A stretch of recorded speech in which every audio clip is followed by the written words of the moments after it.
బాబాయ్ ఎదురొచ్చానా అడ్డొచ్చానా? అప్పుడేం తెలుస్తుంది, ఇప్పుడే కదా లగ్గెట్టాడు. ఎందుకొచ్చావు? నేను అడుగుతూనే ఉన్నాను, నువ్వు గొణుగుతూనే ఉన్నావు. కొండాపూర్ బీచ్ కి దగ్గరలో ఉన్న 1000 ఎకరాల స్థలాన్ని అమ్మకానికి పెట్టాం. అది నీదే, కానీ నాకు కావాలి. మీరు ఇవ్వకపోయినా సరే.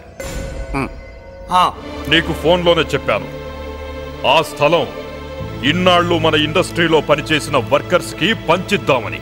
ఇప్పుడు పంచిస్తున్నాను. రే నేను చెప్పలా బాబాయ్ ఒప్పుకోడని. రే బాబాయ్ నువ్వు ముండోడివి, నేను గట్టోని. నువ్వు ఒప్పుకోవు, నేను వదలాను. ఇదంతా టైం వేస్ట్.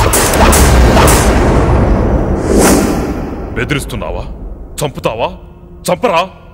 ఆరిపోయే దీపం లాంటోని చంపేయ్. నిజమే, ఆరిపోయే దీపాన్ని నిన్నెందుకు చంపుతాను? బుల్లిరాజు అన్నయ్య, వెలిగే దీపాన్ని పట్టుకురా.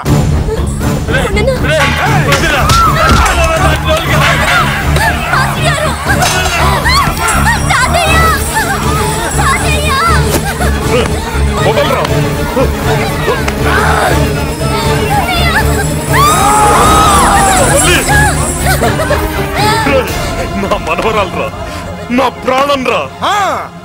మరి బయటదాన్ని పట్టుకుంటే నువ్వు కరుగుతావేంటి? అమ్మా స్టేజ్ షోకు బయలుదేరావా? ఇంట్లో లైవ్ షో పెట్టుకుని గన్ పెట్టుకోరా, జాగ్రత్త పేలుతుంది.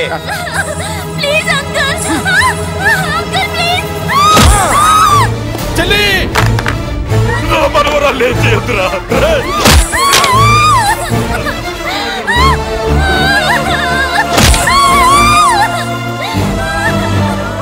భగవంతుడా,